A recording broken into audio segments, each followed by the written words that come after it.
Bismillahirrahmanirrahim. Assalamualaikum warahmatullahi wabarakatuh. Datang calon menantu pegawai negeri, BUMN, PNS, pejabat.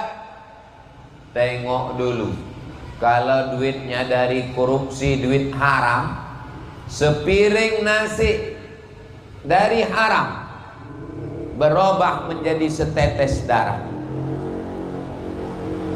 Piring nasi yang kita makan pagi tadi, siang tadi, itu kalau dari yang haram berubah menjadi setetes darah. Darah itu masuk ke jantung, dari jantung naik ke otak. Otak ini diisi darah kotor. Bapak ibu semua hafal ayatnya. Nasiyatin kazibatin khati'ah. Nasiyatin, ini nasiyatin, yang disapu waktu berwuduk itu nasiyatin. Apa kita menyebutnya? Ubun-ubun, yang sekarang sudah berubah menjadi uban-uban. Nasiyatin, ubun-ubun. Kazibatin, pembohong. Khati'atin, penjahat. Yang jahat itu lidah apa otak? Lidah. Yang jahat itu lidah, yang jahat itu tangan, yang jahat itu kaki, yang jahat itu mulut, yang jahat itu kemaluan. Kenapa pula otak? Ternyata otak yang memerintahkan mata, otak yang memerintahkan lidah, otak yang memerintahkan tangan, otak yang memerintahkan kaki. Makanya kalau otaknya sudah lumpuh, lumpuh semuanya. Stroke ringan, stroke, lumpuh sikit, terbodoh. Ustaz Somad, lakiku ini orangnya galak sekali, garang, cakapnya. Tapi sekarang alhamdulillah di rumah udah diam aja. Kenapa? Stroke.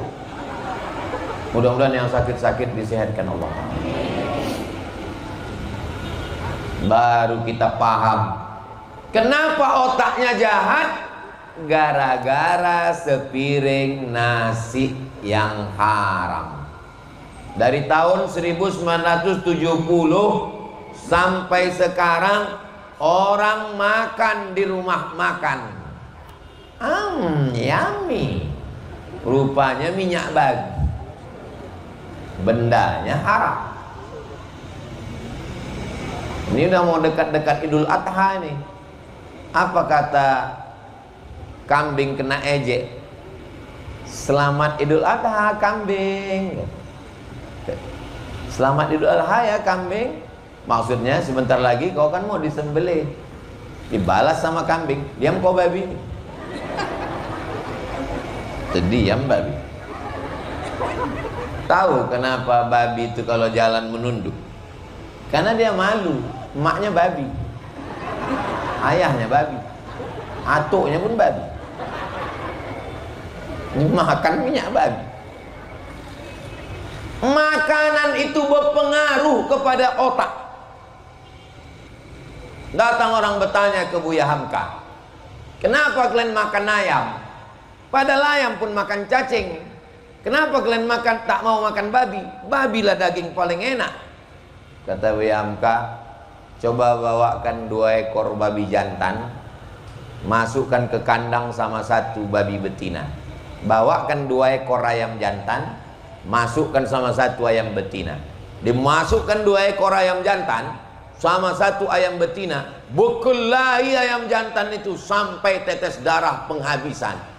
Apa kata ayam itu? Langkahi dulu mayat. Ayam itu tak ada bercakap, saya aja menerjemah. Babi tak ada cemburunya. Maka jangan heran orang bisa tak ada cemburu. Tapi dia Islam, iya makan minyak babi. Makanya sebelum ke rumah makan tuh pastikan dulu kuasnya bulu babi, minyaknya. Iya Pak Ustaz, ini daging kambing, tapi tempat membakarnya itu besi, itu panggangnya itu kan 3, 1, 2, 3. Memang kambing, tapi yang di atas itu babi, minyaknya turun. Tengok dulu isi kandungannya. Tanya Pak Dokter, apa kode-kode internasionalnya?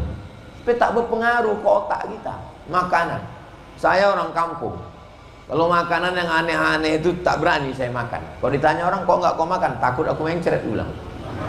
Padahal saya khawatir tak apa-apa isinya. Dan saya naik pesawat Thailand Airlines waktu pulang dari Mesir tahun 2000. Rupanya pesawat Mesir ini cuman sampai di Bangkok.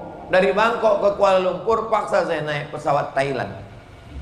Jadi pas mau makan itu tak saya makan, saya tengok aneh apa isinya. Sosis-sosis, takut saya. Datang kawan di sebelah. Tengoknya tak makan, dia ambilnya habis. Sapu ranjau dia rupanya. Jadi makanan ini mesti hati-hati. Saya sampai sekarang ini ditunjukkan Allah Ta'ala masih jumpa sama orang yang menjaga makanan. Saya diundang orang, saya ceramah ke kampung. Pergilah dari Pekanbaru ke kampung. Karena jauh, berhenti di rumah makan. Ustaz, makan kita dulu. Ya, saya bilang. Buserak makanan di atas meja. Saya ambil ayam, saya ambil kambing, saya ambil sapi, saya ambil ikan, makan. Saya tengok bapak ni akan pakai kuah aja.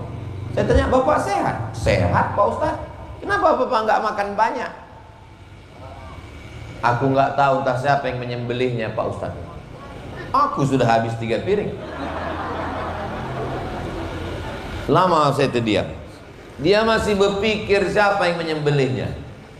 Saya pikirkan itu siapa yang menyembelih. Kenapa? Karena saya tengok rumah makan Minang. Minang pasti Islam. Tak mungkin ayamnya mati terjepit. Tapi bapak ini dia masih memikirkan. Karena rupanya di pasar-pasar kita banyak ayam itu bukan mati dipotong, tapi mati tertimpa. Itu maka kadang waktu dibuka dagingnya itu biru. Kenapa? Darah itu membeku. Makanya kalau ada perempuan pas undangan biru-biru di sininya, itu akibat darah beku juga itu. Tapi di sini tak ada. Yang saya sebutkan ini terjadinya di planet Mars, Neptunus, Merkurius, dan Pluto.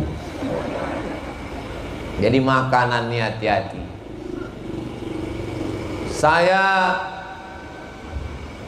Atuk saya sebelah ayah meninggal belum saya lahir. Ayah saya belum nikah sama mak saya, atuk saya itu meninggal. Tapi harta warisannya belum dibagi orang itu. Karena nenek kami masih hidup.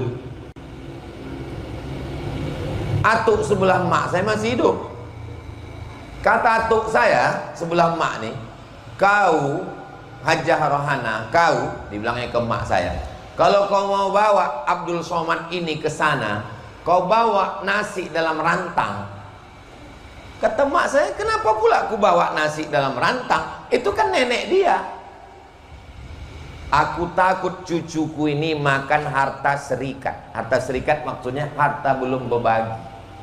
Karena orang itu belum berbagi harta warisan. Harta ayahnya, harta adiknya, harta maknya masih bercampur. Tak mau aku cucuku ini makan haram. Padahal kalau saya makan nasi nenek saya itu, kira-kira izin tak dia ke saya? Izinlah. Nenek saya, uak saya, bunde saya, mana mungkin haram. Tapi atuk saya sangat menjaga supaya jangan makan syubhat. Lama saya temenung. Sampai begitu orang dulu itu. Saya mau pergi ke Rokan Hulu, 4 jam dari Pekanbaru. Berhenti pinggir jalan, nampak saya duku.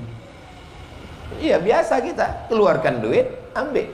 Apa kata penjual duku itu? Jual ya. Baru saya jawab, beli. Dia masih pegang mazhab Syafi'i. Dalam mazhab Syafi'i, aku jual dukuku ini 1 kilo 15.000 tunai, aku beli. Begitu. Saya pakai mazhab bil mu'atah. Mu'atah maksudnya asal udah kau kasih, ku terima, selesailah itu. Ternyata orang-orang di kampung, patutlah otak mereka lurus. Rupanya mereka masih mementingkan makan. Maka jaga makanan baik-baik. Saya pun tidak mengatakan makanan saya bersih-bersih kali, enggak. Kadang-kadang temakan juga yang haram-haram. Diundang pejabat kita, orang-orang kaya, enggak mungkin kita bilang, mohon maaf Pak, ini ku tengok agak-agak subhat ini. Enggak. Temakan juga. Itulah mungkin kadang agak-agak melenceng isi kepalanya gara-gara makan syubhat yang haram-haram. Mudah-mudahan kita dijaga Allah dari makan yang haram. Ada bendanya haram, anjing, babi, bendanya haram. Tapi ada bendanya halal, airnya halal. Tapi sogok, riswah, na'udzubillah. Khutbah saya Idul Fitri di Tanah Lapang. Waktu saya khutbah itu menangis jamaah itu. Entah menangis karena tak jadi beli baju hari raya, Allahu a'lam. Selesai acara itu datang satu orang jamaah menjumpai saya. Menangis dia. Kenapa Bapak menangis? Aku bilang, yang kutangiskan ini Pak Ustadz adalah menengok jamaah tadi menangis. Kenapa Bapak menangis? Di Tanah Lapang nih mereka menangis mendengarkan ceramah Ustadz. Besok pas masuk kantor, diambilnya duit halal haram, riba sudi, hantam kromo, uang sipak, uang tunjang, uang tanduk, uang sikut, macam-macam duit diambil. Maka kalau ibu punya suami, datang dia dari kantor membawa duit 1 koper, maka seorang istri berkata, "Bang, aku siap makan sekali sehari, tidur beralas koran, asal jangan kau bawakan duit haram ini." Kenapa? Aku nggak tahan menengoknya, mau ku ambil aja.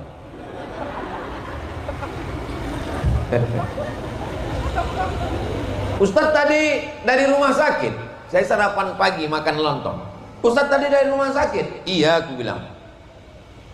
Itu Ustadz yang Ustadz jenguk di rumah sakit itu dulu pernah kepala dinas.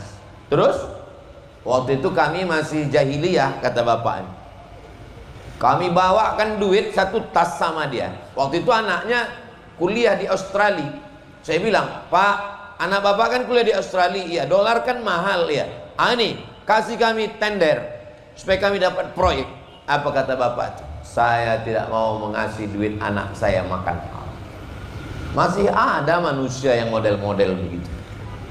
Mudah-mudahan kita, istri, suami, tahan menengok duit yang haram ini, sehingga tidak kita kasih ke anak-anak kita, insya Allah. Amin ya rabbal alamin. Ustadz ini ngomong macam suci kali dia, macam bersih kali dia. Saya terus terang sampai sekarang belum pernah menolak duit orang 1 koper. Kenapa? Karena belum ada yang bawa. Ada yang bawa, "Ustaz Somad, apa hukum duit ini?" "Haram," saya bilang. "Kalau kita bagi 2?" Ya, daripada diambil orang lain, dipakainya nanti untuk beli sabu, dipakainya narkoba, dipakainya berjudi, dipakainya berzina. Bagus kita pakai kan?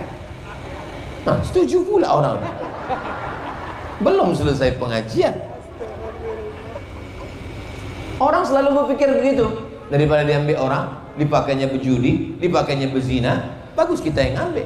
Itulah kerja setan. Setan tidak mengatakan ini halal, tapi daripada diambil orang, alladzi waswisu fi sudurin nas minal jinnati. Ustadz-ustadz kita, habib kita payah mengajar. Maka jangan heran kalau anak kita di pondok payah dia mengajar. Kenapa?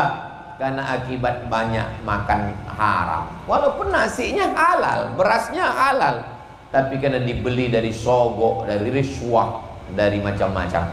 Allahumma aghnina bihalalika an haramik. Cukupkan kami dengan yang halal sehingga kami tidak mencari-cari yang haram. Man kanat al-akhiratu hammahu. Siapa yang mencari akhirat, ja'alallahu fi qalbihi ghinahu, dijadikan Allah hatinya itu merasa cukup. Siapa yang mencari akhirat, dijadikan Allah di dalam hatinya itu merasa cukup. Pakai baju biasa aja cukup, pakai jam biasa aja cukup. Tapi kalau orang makan haram, mau mencari jam yang harga 100 juta, dapat 100 mau 200. Itu jam Ustadz berapa harganya? Ini mereknya Casio. dikasih orang, dikasih Ustadz Lukmanul Hakim dari Pontianak. Ini dikasih orang Kalimantan. Saya suka cincin. Asal pergi ke saya haji umroh ke Makkah, saya pegang semua batu-batu. Yang hijau zamrud, yang biru blue safir, yang merah ruby yakut. Ini saya pegang semua. Habis itu saya letakkan balik. Pegang, masukkan, foto, dan letakkan. Berapa harganya satu? 50 juta. 50 juta bisa makan 50 santri. Bisa anak yatim fakir miskin tolong. Daripada kita pakai 50 juta asal setiap nengok 50 santri. Terus itu yang Ustaz pakai, ini dikasih orang. Baju ini dikasih orang. Celana ini dikasih istri saya. Cukup. Apa yang mau kita cari hidup ini? Cukup. Tapi kalau untuk akhirat kurang. Kurang sholat sunat, kurang berzikir, kurang mengaji, kurang. Tapi kalau dunia ini dipeturutkan, lau kana libni Adam wadiyan min zahab, seandainya kita ini punya lembah dari emas, ini gunung, di tengah ini lembah, walan tamla fahu illa turab, tak akan cukup sampai mulut ini disumbat tanah, dan disumbat tanah barulah cukup. Mudah-mudahan kita diberikan Allah rasa cukup dalam hati sehingga tidak tertarik yang haram-haram. Anak bini kita makan haram, jadi hantu, jadi setan mereka semua. Na'udzubillah. Kesalahannya bukan pada istri, tapi pada suami-suami yang membawa duit haram pulang ke rumah, lalu istrinya makan haram, lama-lama berubah menjadi mak lampir, sundil bolong, nyi blorong, nyi roro kidul. Kalau sudah bininya hantu, lakinya genderuwo, anaknya tuyul, semana dia mau berbakti? Hilang aja duitku Pak Ustadz, ada tuyul? Tidak, anakku udah jadi tuyul. Na'udzubillah. Pertama, pilihkan calon ayah, calon ibu yang baik. Yang kedua, kasih nama, kasih makan yang bagus-bagus. Yang ketiga, pendidikan. Saya tidak sanggup mendidik anak saya di rumah. Saya untuk mengajar dia saya sanggup. Tapi untuk melarang dia megang handphone, melarang dia megang remote TV, tak sanggup. Maka yang paling selamat adalah masukkan ke pesantren. Tanya sama ustazah, apa pesantren yang bagus? Masukkan. Tanya sama ustadz, apa pesantren yang bagus? Masukkan. Tanya ke Al-Mukarram, masukkan. Tanya ke Habib, masukkan. Ustadz dulu sekolah, saya sekolah di Medan. Sanawiyah saya Al-Wasliyah, Jalan Sisingamangaraja, Simpang Marendal, Komplek Unifa, Madrasah Muallimin. Tahun masuk 1990, keluar 1993. Tahun 93 masuk saya ke Darul Arafah, Lau Bakari, Medan. Sekolah saya di situ 1 tahun. Habis itu diajak kawan saya lari saya dari pesantren. Yang ngajak tuh hadir di sini. Habis itu balik saya masuk ke Muallimin lagi, masuk kelas 5. Habis itu selesai kelas 5 balik saya ke Riau. Mak ayah saya di Riau. Tanggal 2 bulan Mei tahun 1995 say goodbye. Saya tinggalkan Medan. Pergi saya ke Riau, naik SDH, si Pirok Dolok Hole. Ditanya emak saya, kau? Aku tak usah sekolah lagi mak. Terus belikan aku kol diesel, aku mau jual ikan asin. Karena di kampung itu yang paling kaya yang jual ikan asin. Untuk apa lagi sekolah, saya bilang. Tak ada gunanya sekolah ini. Tapi emak saya itu memang sabar. Tak ada saya dihamuknya, tak ada saya dimarahinya, dia diam. Diam-diam datang dia ke Medan, diurusnya surat pindah ke Al-Wasliyah. Ustadz Rusdi nama kepala sekolah itu, kasihnya surat pindah. Habis itu ada penceramah, 5 bulan saya tak sekolah. Ada penceramah datang ke rumah. Emak saya ini kalau ada penceramah Maulid Nabi, Isra Mi'raj, Nuzul Quran, diundangnya itu ke rumah.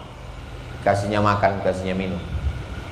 Selesai itu Dibilangnya lah, Ustadz punya sekolah. Kata Ustadz tuh, ya, saya guru di sekolah, bisa nerima anak saya. Kata Ustadz tuh, kami tidak menerima anak pindahan, karena anak pindahan pasti nakal. Tak ditengoknya wajah saya, masa orang sebaik ini. Kata mak saya, Ustadz tengoklah dulu, Ustadz tengoklah dulu anak saya itu. Keluarlah saya dari kamar, ditengoknya. Entah apalah nampak Ustadz itu, mau dia nolong.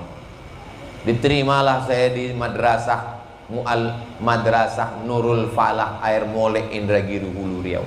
Sekolah dari situ saya 10 bulan, tamat saya dari situ. Ijazah itulah yang saya bawa ke Mesir.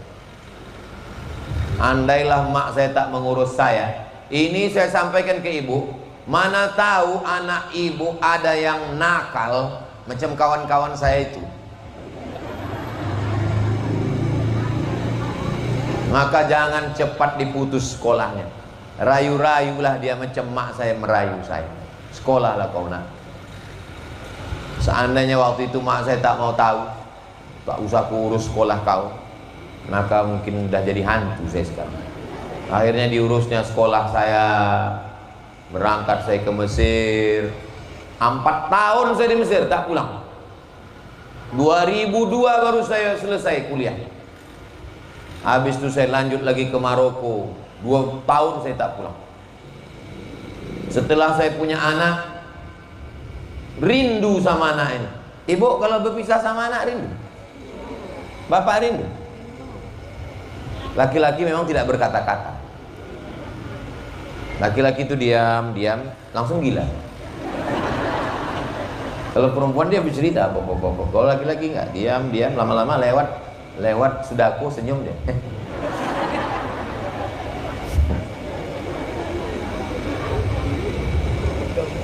Saya rindu sama anak saya.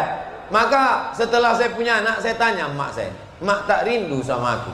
Kenapa kau tanya begitu? Aku 4 tahun di Mesir itu tak ada tahan mak berpisah sama aku. Kami bukan banyak adik-beradik. Saya anak pertama, adik saya anak kedua, cuman berdua kan. Tak rindu mak sama aku. Dia bilang, aku rindu sama kamu. Jadi macam mana lah mak mengobati rindu? Ku cari anak-anak tetangga yang hitam macam kau.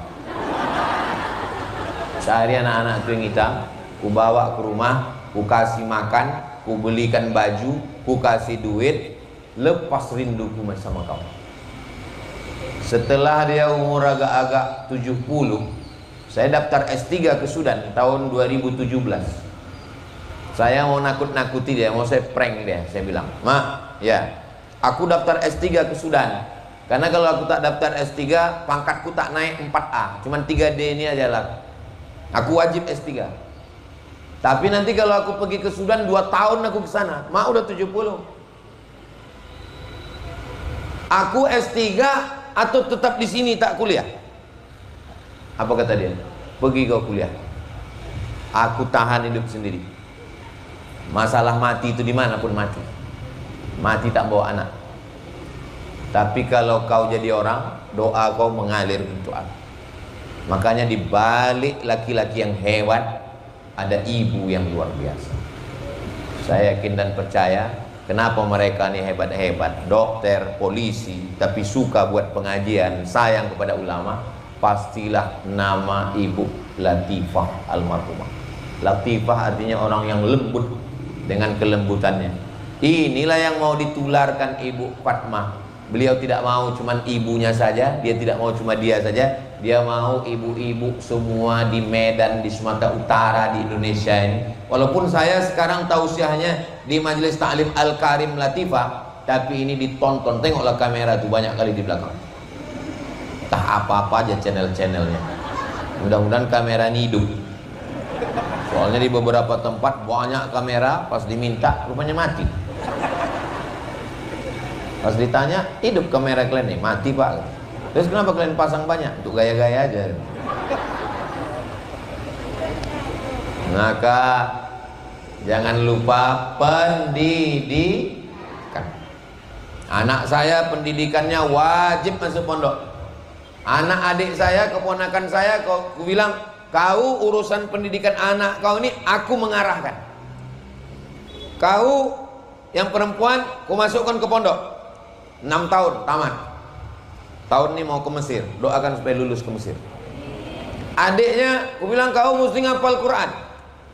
Ke Bogor, masuk ke Pondok Sulaimaniyah. Kenapa saya pilih Sulaimaniyah? Saya pergi ke Sulaimaniyah, dibawa ke kamar. Saya tengok ke kamar, kata guru-guru di Sulaimaniyah, di kamar ini tidak boleh pakai bantal guling. Sampai bantal pun diatur. Dibawa ke WC. Ini WC-nya, ini kamar mandi. Sunnah, tak boleh mandi di yang ada toilet. Oh. Pas makan, Ustadz jangan ragu makan kambing di sini. Semua kambing di sini disembelih oleh ustadznya. Karena banyak daging itu tak jelas, tak siapa yang motong. Disitulah hati saya tepuk kau. Dari mulai bantalnya, WC-nya, sampai ke makanannya. Saya masukkan keponakan saya ke sini. Doakan supaya hafal Quran. Dia hafal Quran, dia balik. Tapi saya tak paksa. Saya tak paksa anak saya mesti jadi ustadz, enggak. Saya tidak paksa anak saya mesti ke Mesir, enggak. Saya tanya dia, kau mau jadi apa? Anak saya Hazik, saya tanya, kau mau jadi apa? Aku mau jadi pengacara. Ya udahlah, kita tengok nanti. Mudah-mudahan dia merubah pikiran. Jangan ibu paksa anak ibu mesti jadi ustadz. Dia tak mau, dipaksa juga ke Mesir. Pulang dia jadi Fir'aun. Sekarang kutanya, ibu jawab dengan jujur. Mana yang lebih cocok dan diterima orang Medan ini berdakwah? Ustadz apa polisi? Ustadz. Oke. Aku ceramah berapi-api nih di depan ibu. Tiba-tiba pas aku keluar, nampak anak muda main tuo. Masih ada orang Medan main tuo? Enggak ada lagi? Oh, zaman kami dulu berarti. Sekarang udah online semua ya. Lalu ku bacakan ayat, innamal khamru khamar wal maisir judi wal ansab menyembelih binatang untuk berhala wal azlam mengundi nasib rijsun najis min amali syaitan perbuatan setan fajtanibu jauhi. Apa kata orang itu? Banyak kali cerita kau. Datang polisi tadi. Aku yang bercakap nggak peduli orang itu nggak didengar. Tapi kalau polisi datang, nggak perlu dia ngapal ayat, nggak perlu dia pakai hadis, nggak perlu pakai sound system, nggak perlu pakai mikrofon. Dikeluarkannya jadi pistol. Masih main judi Glenn? Kalau main ngajak-ngajak lah. Kau kalau masih main judi, kau pecahkan ginjal kau. Sekarang kutanya, mana yang lebih cocok sekarang ini berdakwah, ustadz atau polisi? Tadi katanya ustadz. Cepat kali berpindah ke lain hati. Sekarang kutanya sama bapak, mana yang paling didengar orang cakapnya, ustadz apa pak dokter? Aku ceramah, ingatlah mati, kita semua akan mati. Apa kata orang? Alah, kita pun matinya semua. Tapi kalau pak dokter yang ngomong, dibilangnya, kalau saya tengok pak ya, menurut diagnosa tadi, bapak ini nggak sampai hari Jumat selesai nih pak. Kira-kira percaya tak orang? Langsung bertobat. Makanya kalau ada suami-suami ibu yang macam-macam, periksakan ke pak dokter. Insya Allah, kalau tak sehat mati. Mau silakan anak kita jadi polisi, silakan anak kita jadi dokter, silakan anak kita jadi pengacara. Yang penting dia menolong agama Allah. Anak Pak almarhum Pak Al-Karim Nasution dengan Ibunda Latifah, anaknya polisi, tapi setelah balik malah membuat majelis taklim. Ini jangan-jangan yang hadir ini karena takut kena tembak. Apapun seragamnya, apapun bajunya, tetap dia menolong agama Allah dan mengalir pahalanya sampai hari kiamat. Carikan calon imam yang bisa menjadi ayah, yang bisa menjadi ibu yang baik. Setelah itu kasih makan yang halal. Setelah itu pendidikan. Yang terakhir yang keempat. Tadi saya mulai jam 2:30, ini sudah 3:30. Sudah habis waktu ini sebetulnya. Berikutnya yang keempat, yang terakhir adalah ad-du'a silahul mu'min. Yang terhebat dari yang kesemuanya ini, kalah ini semua usaha, adalah doa. Ibu jangan lupa mendoakan anak. Dulu saya setiap ke Medan ini mak saya bawa. Asal jadwal ke Medan mak saya bawa. Saya bawa dia nginap di hotel. Habis itu dibilangnya, "Mat, ya, ada kawanku mau datang, mau jumpa. Bawalah ke kamar nih," aku bilang. Segan dia. Terus kita jumpa di lobi bawah aja. Ayolah, saya antar dia pakai lift, lift turun ke bawah. Dia duduk berdua sama kawannya situ. Saya duduk sini. Saya nguping apalah cerita orang tua. Supaya kawannya ini nanya, "Apalah kau doakan anak kau?" Kata mak saya jawab, "Setiap malam ku bacakan dia Al-Fatihah 100 kali." Dalam hati saya, tak pernah dia cerita ke saya. Saya dengarnya itu dari dia ditanya orang. Dan sesudah dia meninggal, datanglah ibu-ibu ke rumah saya. "Ustadz Somad?" "Ya." Saya dulu waktu emak Ustadz masih hidup, selalu ke rumah, nanya-nanya. Terus, apa cerita emak saya? Kata dia, "Somad tuh kalau tidur malam, ku datangi pintu kamarnya, ku zikirkan dia la ilaha illallah 1000 kali. Sesudah itu baru aku berdoa kepada Allah supaya dia sehat, supaya dia dijaga Allah." Jadi saya tahu bukan dari cakap dia, bukan dari cerita dia, bukan dari repet dia, tapi dari orang lain yang menyampaikan ke saya dan saya menguping. Jadi ibu tak perlu cakapkan, "Kau udah kudoakan sampai bebuih mulut." Mengadu aja sama Allah Ta'ala. Ada seorang anak pecandu narkoba, tobat, ngundang saya. Saya tanya, "Cemana ceritanya Bapak tobat?" "Polisi tak mempan, BNN tak mempan Pak Ustaz." "Terus cemana ceritanya tobat?" "Mak saya pergi umroh, diisinya air zam-zam, tawaf dia 7 putaran, doanya cuma satu, berhenti anakku narkoba, berhenti anakku narkoba, berhenti anakku narkoba, berhenti anakku narkoba." Tak ada doa lain, 7 putaran. Habis itu dibawanya pulang, dipanggilnya saya, "Sini kau sudah kudoakan 7 putaran, nah sekarang kau minum air." Sejak itu tertutup pintu hati saya Pak Ustaz. Jadi anak-anak ibu doakan, "Ya Allah berikan supaya dia sehat, Al-Fatihah, panjangkan umurnya 10 kali, 20 kali, 40 kali." Karena doa ibu luar biasa. Saya coba juga ke anak saya. Anak saya ini menjerit-jerit, melompat-lompat, minta itu ini. Jadi waktu sholat dia di samping, saya doakan, "Ya Allah, jadikanlah Sami ini anak yang soleh. Jangan dia menjerit-jerit, jangan dia buat malu di depan tamu." Habis itu ditengoknya. Setelah itu berubah dia, tapi sebentar aja. Rupanya kalau kita doakan di depan dia, habis itu bisa kita balikkan. Pas dia menjerit, kan udah didoakan tadi, agak turun sedikit suara. Bagus. Jurus ini bisa dipakai untuk anak, untuk laki pun bisa juga. Nanti malam ibu tahajud, kalau bisa dekat tempat tidur dia, "Ya Allah, kalau memang baik untuk dia hidup, hidupkanlah dia. Tapi kalau baik untuk dia mati, aku pun siap ya Allah." Insya Allah terbangun dia. Kurang ajar kau, kata dia. Itulah yang dapat saya sampaikan pada petang ini. Ini usaha ikhtiar kita. Pilihan ibu bapaknya sudah, kasih makan sudah, masukkan ke sekolah yang baik-baik sudah, pamungkas penutupnya adalah doa sudah. Setelah itu tawakal kita kepada Allah. Mudah-mudahan di hari tua kita nanti anak-anak kita berbakti.